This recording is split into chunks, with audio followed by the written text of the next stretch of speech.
যে আজকের ভিডিওটা দেখে বুঝবো। অন্তর্বর্তী সরকার বিদায় নিতে না নিতেই আরএস ফাহিম চৌধুরী দেশে ফিরেছেন। যেন তিনি প্রতিজ্ঞা করেছিলেন যতদিন ইউনূস সরকার থাকবে ততদিন দেশে আসবেন না। বিএনপি ক্ষমতায় আসার পর দুবাই থেকে একটি ফ্লাইটে ঢাকায় ফেরেন আলোচিত ও সমালোচিত এই কন্টেন্ট ক্রিয়েটর। দেশে এসে তিনি ছাদ খোলা গাড়িতে হাসি মুখে ছবি তুলেছেন, মেয়ের সঙ্গে খুনসুটির মুহূর্ত সোশ্যাল মিডিয়ায় শেয়ার করেছেন। 2024 সালের জুলাই অভ্যুত্থানে বিতর্কিত অবস্থানের জেরে গত 1.5 বছরের বেশি সময় অনেকটা আড়ালে আবডালে কাটাচ্ছিলেন আরএস ফাহিম। এর মধ্যে 2025 সালের এপ্রিলে তার দেশ ছাড়ার খবর চাউর হয়। আরএস ফাহিম সে সময় ফেসবুকে অভিমানের সুরে কিছু পোস্ট দিয়েছিলেন। ওই সময় একটি ভিডিওতে বিমানবন্দরে পরিবার ও শুভাকাঙ্ক্ষীদের কাছ থেকে বিদায় নিতে দেখা গিয়েছিল তাকে। সে ভিডিও পোস্ট করে ফাহিম লিখেছিলেন, যথাসম্ভব সবার সঙ্গে এটাই আমার শেষ দেখা। পরে বিমানে ওঠার এবং মালয়েশিয়ায় পৌঁছানোর মুহূর্তগুলো স্টোরিতে শেয়ার করেছিলেন তিনি। দেশ ছাড়ার পর ফাহিম লম্বা সময় মালয়েশিয়ায় অবস্থান করেছেন। এরপর মালয়েশিয়া থেকে তিনি থাইল্যান্ডে যান। থাইল্যান্ডে কিছুদিন থাকার পর তিনি মধ্যপ্রাচ্যের দেশ কাতারে পৌঁছান। কাতার থেকে তার গন্তব্য হয় সৌদি আরব। সৌদি আরবে মক্কা, মদিনা ও জেদ্দা সহ বিভিন্ন শহরে ঘুরে বেড়ান ফাহিম চৌধুরী। লম্বা সময় কাটানোর পর সৌদি থেকে তিনি চলে যান বাহরাইনে। বাহরাইনে কিছুদিন থাকার পর সবশেষে তিনি সংযুক্ত আরব আমিরাতে যান। আরব আমিরাতের দুবাই থেকেই অবশেষে তিনি দেশে ফিরেছেন। তবে তার দেশে ফেরা নানা প্রশ্নের জন্ম দিয়েছে। 2025 সালে বৈষম্য বিরোধী ছাত্র আন্দোলনের সময় একটি হত্যা মামলায় আরেক কন্টেন্ট ক্রিয়েটর তৌহিদ আফ্রিদিকে 2025 সালে গ্রেফতার করেছিল সিআইডি।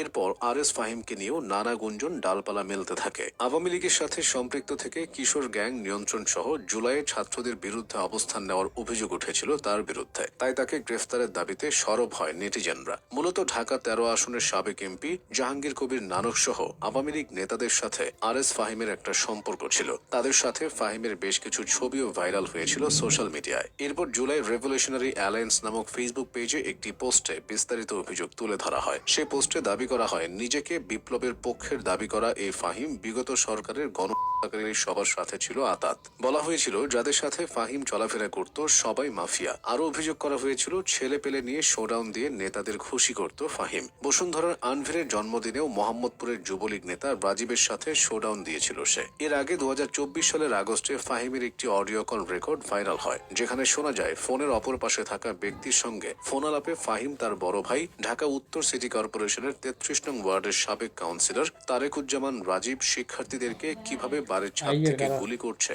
তার বর্ণনা দেন। এই ঘটনাটি নিয়ে ফাহিমকে হাসাহাসিও করতে শোনা যায়। তবে এমন অভিযোগ সম্পূর্ণ মিথ্যা ও ভিত্তিহীন বলে দাবি করেছিলেন তিনি। 2024 সালের 21 আগস্ট আরএস ফাহিম তার ভেরিফাইড ফেসবুক পেজে একটি ভিডিও পোস্ট করে বলেছিলেন, যে কল রেকর্ডটি ভাইরাল হয়েছে সেখানে শুধুমাত্র আমার কথাগুলোই শোনা যাচ্ছে। কিন্তু কলে তো দুজন মানুষের কথোপকথন হয়। কলের অপর পাশে ছিল তৌহিদ উদ্দিন আফ্রিদি। ফাহিমের ভাষায় আফ্রিদির কথাগুলো বাদ দিয়ে শুধুমাত্র তার কথাগুলো ছড়িয়ে দেওয়া হয়েছিল।